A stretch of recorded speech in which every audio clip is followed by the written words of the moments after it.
Good morning, good afternoon, good night. Thank you so much for joining me on this broadcast today. Today, I'm going to be experimenting with something a little bit more exciting. So, recently, funny enough, in my world, I got laid off from my last job. Boo, boo, boo, hiss, boo, hiss, boo, hiss. Ah! I know. Well, after, smoking all the weed in the world and playing God of War Ragnarok, that game's actually really good. I would recommend it. I'm on Ironwood right now. That kind of sucks, but whatever. More exciting note. Today we are going to be talking about something that I find absolutely exhilarating and exciting. Today we are going to be talking about this week in boxing. Okay? So there are some upcoming fights coming around the corner that I really want to check out. And I want to talk to some people about.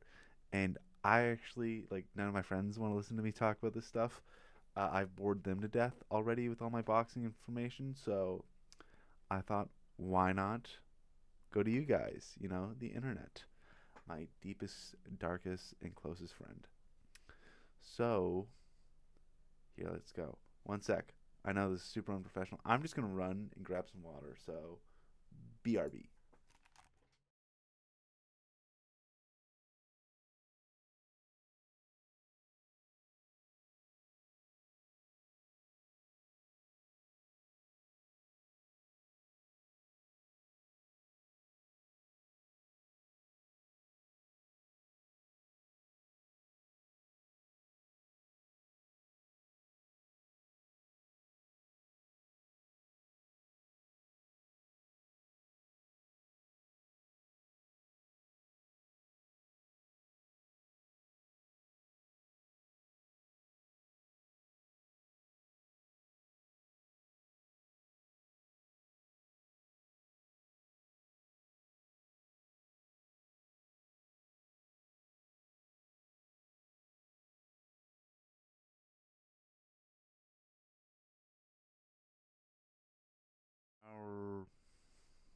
Alrighty, guys. Thank you so much for waiting. Sorry if that took a little bit. Not ideal, but hey, you gotta roll with what you gotta do. Anyways, I'm just pulled up on r/boxing on Reddit of all sorts. The place where dreams go to die. Anyways, so this week, what we're probably just gonna do is I'm just gonna go through box rec, and I'm just going to talk about some of the upcoming fights. Maybe you want to listen to this. Maybe you want to watch the whole video. Maybe you just want to listen to this while you drive. I have no problem. I'm just going to let you know, not the best talker, so we are working on this. Bit of a work in progress. Sorry. Sometimes my camera freeze, and I want to double check. Anyways, so here in the world of Canada, in Montreal, you can actually watch this Friday. Thursday, tomorrow. Never mind. Anyways, we have uh, Mehmet Yunal fighting man, oh man, these last names are rough. I cannot lie. Jan Sherlowicz from Poland. Okay, that makes sense for the last name. No hit on the Poles, but they can just have some weird names.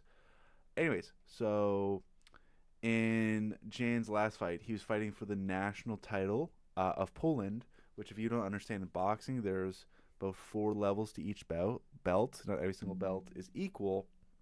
There's regional, which you might be the champion of like New Jersey.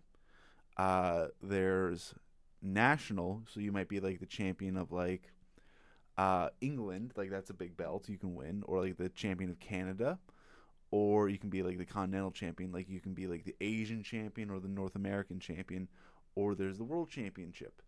Anyways, so he lost via unanimous decision the Republic of Poland's super middleweight title. But because of how boxing works, he moved up a weight class, and that probably changed his contender status. Because also, there's four sanctioning bodies, and they'll rank you depending on how many fights you won and like your merits. So he was probably ranked well enough within fighting for the Polish title that he was able to qualify for a WBC title. So he's fighting for the WBC Continental Americas light heavyweight title, which isn't anything super crazy. It'll definitely improve his rankings. I don't know exactly how much, but going off the record, so he's 14-2, 2 losses, 1 by knockout, 14 wins, 3 knockouts. So this guy is definitely a boxer type. Here, I'm actually gonna throw this name into the Googs. Let's throw it on YouTube. But don't want to get too sidetracked. I want to look at his opponent across the aisle. So this guy, he's a knockout artist, and I would probably bet he's going to win this fight. So he is fighting. He's 12-0 with 10 knockouts. So he has an 83% knockout ratio. All of his opponents, not the best records, as you can see. Like the last guy I thought was 31-13. Which isn't terrible. That means that guy has a lot of experience, and he was able to knock him out in the third.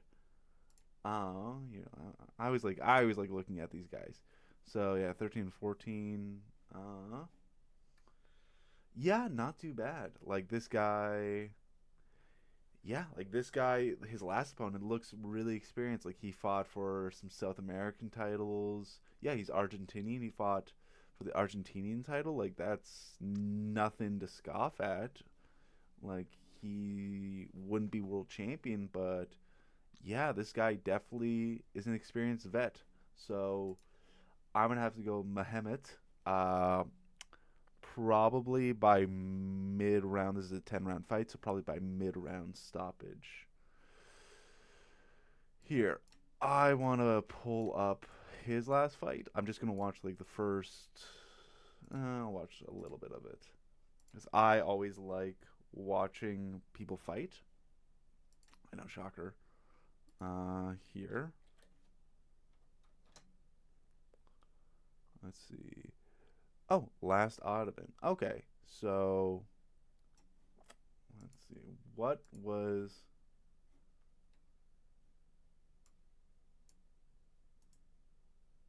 I want to try to get his last opponent. Yep, that's the same guy. Okay. So this is Mehmet fighting. Now it's my turn. I will try my best. Madonna frappe très fort, ça promet offensivement.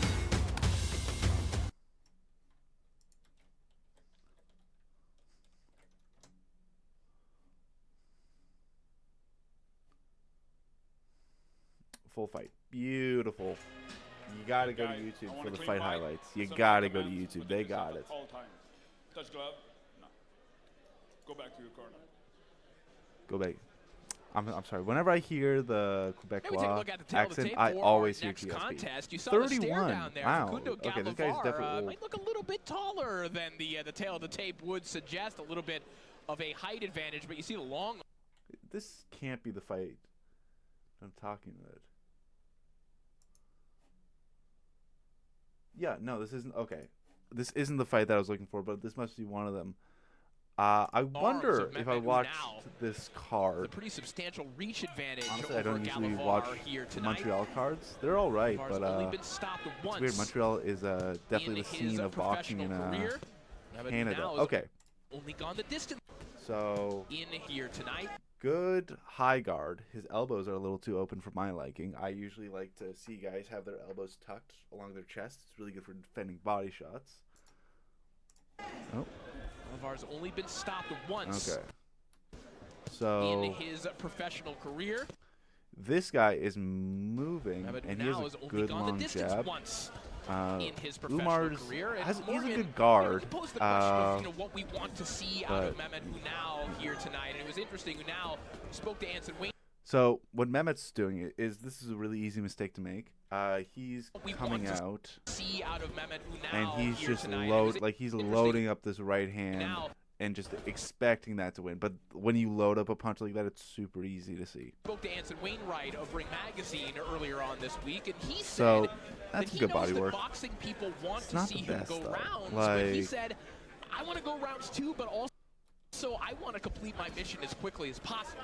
It's too dangerous to just be out there going rounds for the sake of it. That's what I was about to say. This is a Okay, sport. This so is a business. good follow-up this to is the head. also We're not a going to watch the whole dangerous fight. sport. Don't If worry. I there just is an want option, and if you get are a good little enough bit idea, to end these a fights good idea early, of this there is no guy's sense game. in backing off, letting people hang around, because anything can happen. There's no such thing as a lucky punch, because everyone throws a punch meaning to land it, but there is no sense in taking punches that you don't have to take if you're good enough to stop a 10-round fight in 5 rounds.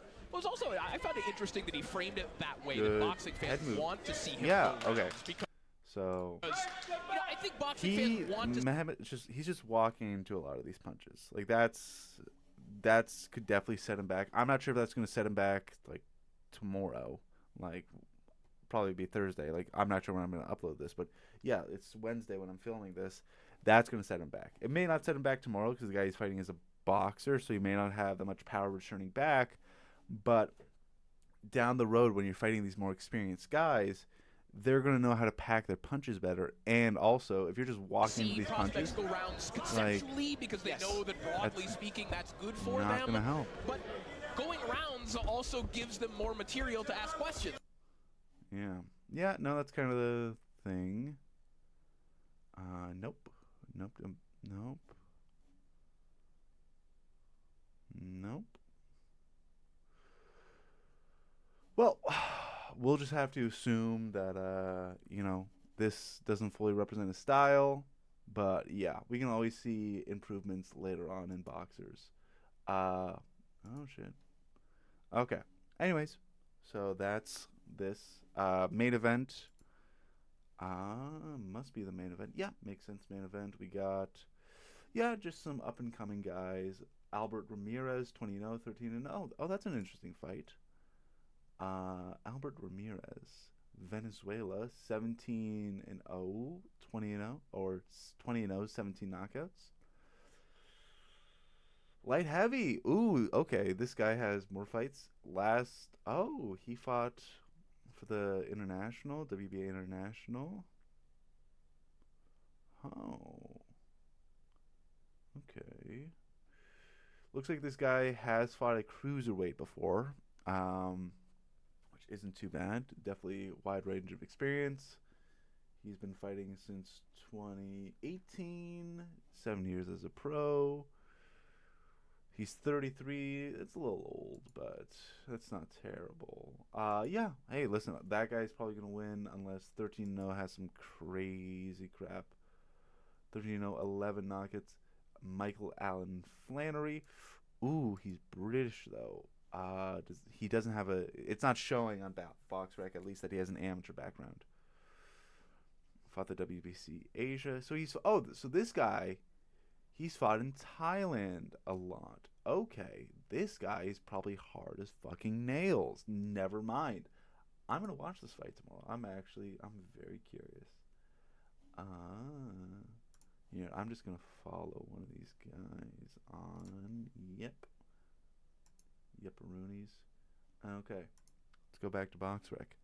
So, the big fight that we have this weekend is we have Fabio Wardley fighting Jonas Huni. Let's see, I'll pull up that fight.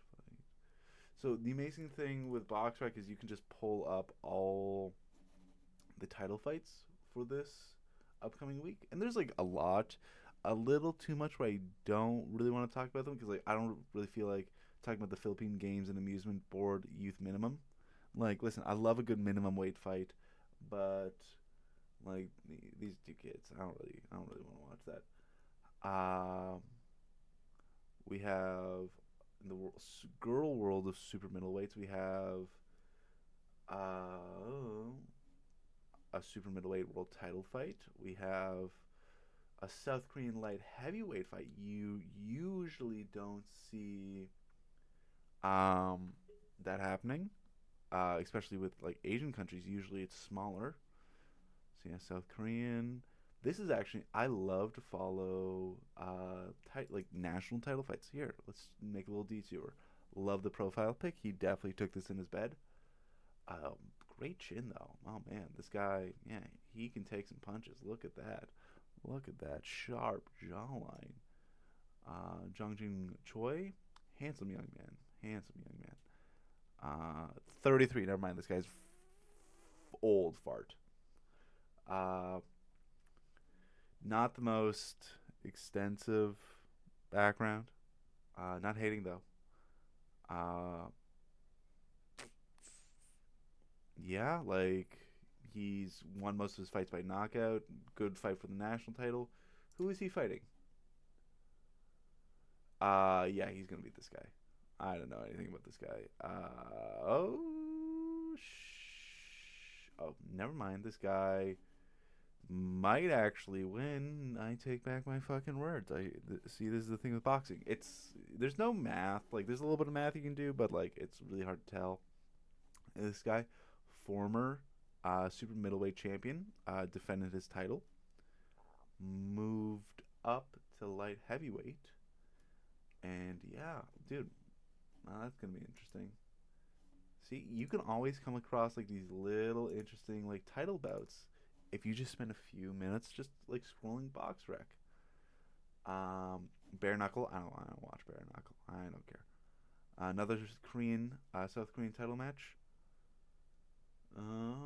Anyways, okay.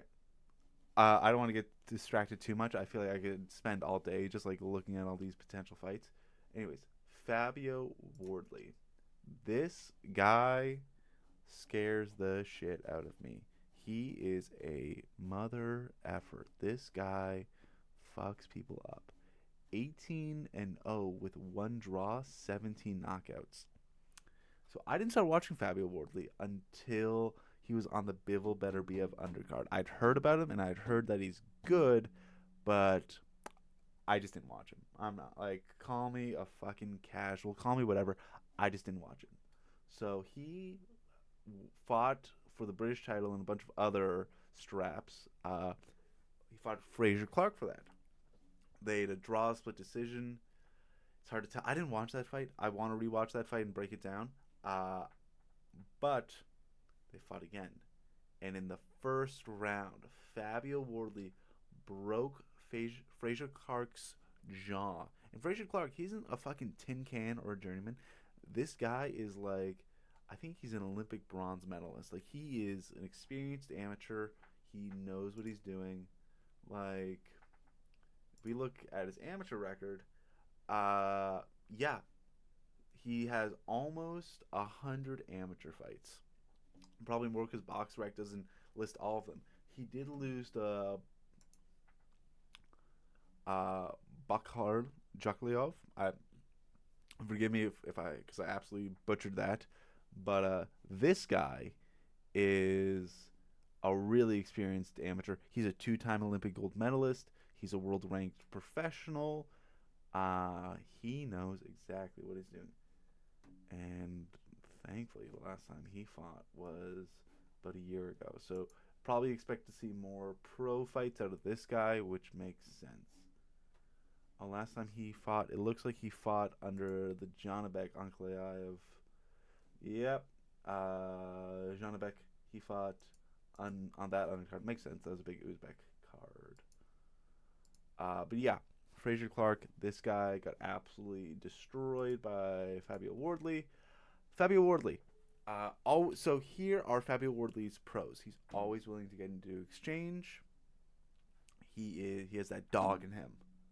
Like, if we're like giving like how does Fabio Wardley win this fight, remembering that he has the dog in him is like 50% of this equation. Justice Hooney, not gonna lie, I don't know this guy a lot. He looks like discount Jai Apataya. No disrespect there, but true. I've seen a couple clips of this guy. He has a tendency to get rocked easily. And I don't want to say like easily because it's heavyweight. Everybody has knockout power. But this guy, the clips that I've seen, he can get rocked pretty easily. Former Continental OPBF champion. He's a decorated Continental champion. So he has that experience. And he's knocked out Continental guys. Yeah, like he has experience and he looks like he hasn't lost, but like he's less fights than Fabio, a lower knockout ratio, easier way to get rocked, and a tendency to kind of walk into shots. Now I'm talking about this. I'm the reason I'm saying this is like I could totally be wrong here. I've only seen clips of I've seen clips of this. Like, I was watching some YouTube, like proper boxing. I don't know if you know boxing, you probably know that channel. He was showing some clips of Hooney and just talking about how he's just showing clips of Hooney getting rocked, man. Like, I'm not gonna, I didn't do a shit ton of research, but like, let's. I have Fabio winning this fight. I'm gonna say good chance he could stop it early. I don't want it to. I feel like this is gonna be a good fight. Um, yeah, man. Like it could I'm definitely have a feeling like 6 and above stoppage. I think if it doesn't go stoppage, then there's a good chance Hooney wins by decision. But if we're talking about a definite step down in the world of boxing, we have to talk about the Lonsdale title, the British title. Uh, which David Adelaide fought for, who lost not too long ago to Fabio Wardley for the British title, got knocked out. Bit of an early stoppage, in my opinion. Maybe David Adelaide, he might agree with me, he might disagree with me there. Uh, anyways, he fought Jeremy. I have no fucking clue how you say this name. If anybody wants to tell me how to say this name, please do. This fight was absolute ass. It was professional wrestling, and then David Adelaide like pushed him off, got like 2 hits in, and he fell to the ground, and the ref stopped the fight. Like they were just clinching for like 6 rounds. It fucking sucked. Uh, I'm not really the biggest David Adelaide fan. It's funny he has the national title of BoxRec still rates him number 12. Yeah, man, like that fight fucking sucked. Disappointed. I hope David Adelaide is able to make the come around and change that up, because he's a good guy. I haven't seen him in any interviews. I don't think he's like a dickhead, but yeah, like he looks like a guy who knows what he's doing. Ooh. Oh, and then this weekend. Oh, don't even get me started about this weekend. All right, so this weekend we have my boy. We have Junto Nakatani, the best. This guy's a killer. This guy is a certified fucking killer right here. You don't see it. See, that's the thing with boxing. You just see like if you saw this guy just like walking down the street, you wouldn't even bat a fucking eye at him. But this guy right fucking here, I'm telling you, this guy's a certified killer. All right, like straight up, like when the apocalypse happens and we're all like, and shit hits the fan, you don't want to run into a Juno Nakatani when you're walking down the street. All right, you are going to get fucked. All right, this guy is a 3 division champion, 3 times. And what I mean, like, he's won a world championship, one of the hardest and greatest athletic feats of all time. He's won it 3 times in 3 separate weight classes. First, starting at flyweight, then moving up. So that's 112 pounds. 112 pounds. That's how much he weighed. He had to weigh that. He had to show up and weigh 112 pounds and beat a man and win. He did that, and then he moved up to junior bantamweight, 115 pounds, won a weight class, won a world championship there. Then he moved up to 118 pounds. Itty fucking bitty. But those 6 pounds, that's 3 weight classes in boxing. Anyways, Nakatani, 30-0, 23 knockouts. He is fighting Ryosuke Nishida, who's 10-0 with 2 knockouts. Nakatani's gonna fucking murder this guy. Holy shit, dude! I hope your mom isn't watching this fight. Like, man, oh man, oh man, oh man, oh man. This is a walk in the fucking park for Nakatani. I hope Nakatani becomes undisputed at 118. I hope he does. Because I would love for an undisputed guy to fight Inoue, because he's supposed to fight Inoue sometime, but probably won't have enough time to become undisputed. And then with Nakatani, I'm curious because usually on these events they usually have. Okay, yeah, I had a feeling. So usually they have like a lower title bout on one of these fights. So we have a world title bantamweight fight, and then we have a WBO Asia Pacific bantam, which is Venkat, who's fighting. So we have Van Tao Tren, Vietnam. I hope I said that right. Who's 18-1 with 10 knockouts. That's a good record. That's respectable. Versus a guy that's 1-0 with 1 knockout. Okay, so this guy must have a really good amateur record. Yeah, like he's definitely an experienced amateur. He fought in the Olympics. Oh, dude, that's great. Yeah, okay, yeah. So I'm surprised, like, like in some of these lower weight classes, you can have like 3 fights or 4 fights and fight for a world title. So he had one 8-round fight. Okay, so yeah, he debuted really good. He was able to get 8 rounds for his first fight. That usually tells me and signifies to me that you are a very experienced amateur. That's usually how that comes around. And then, so he's fighting. I would probably have to give it to the guy with more amateur experience.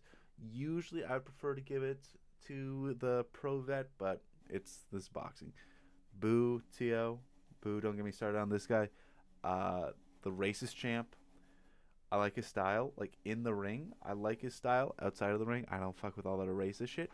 You need to be, when you're a professional athlete, you need to learn to be marketable. I'm disappointed in you, Teofimo. I'm very disappointed in your behavior. In the world of junior heavyweight or cruiserweight, should be named junior heavyweight, but don't get me started.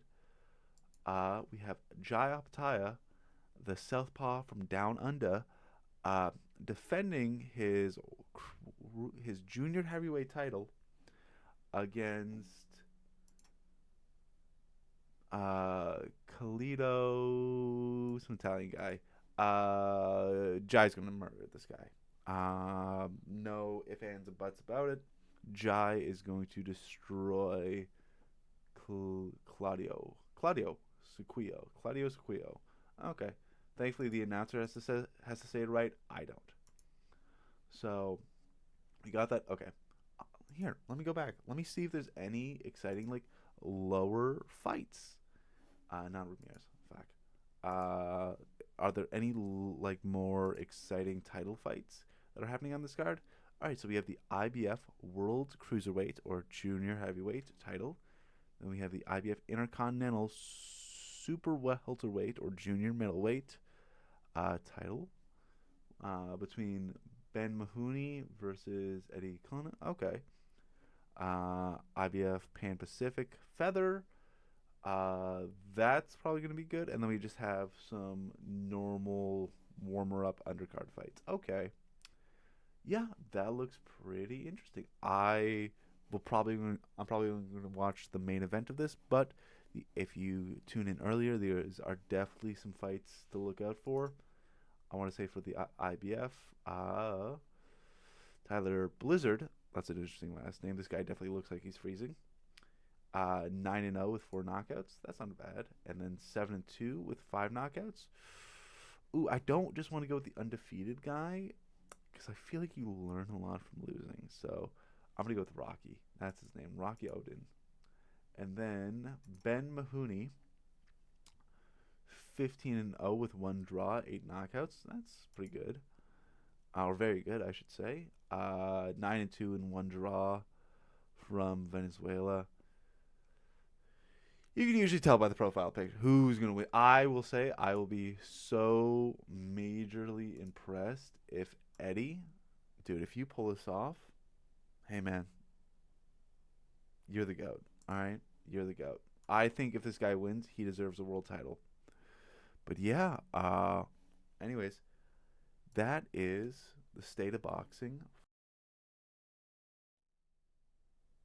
the weekend. Like, I don't really know what else to say. Like, I enjoyed this video. I enjoy talking to people about boxing. Like, this is the sport that I love. I want to keep on making these videos. This was a lot of fun. I definitely enjoyed doing this. I think I'll definitely do this again. But yeah, if you guys have any more things you want me to cover, or any fights specifically you want me to talk about, or my opinions on any fights, please let me know. I would love to talk more about boxing in the future.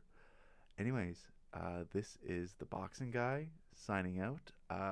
Please like, please subscribe, please follow, and please share this video with your friends. All right, thank you so much. Goodbye now.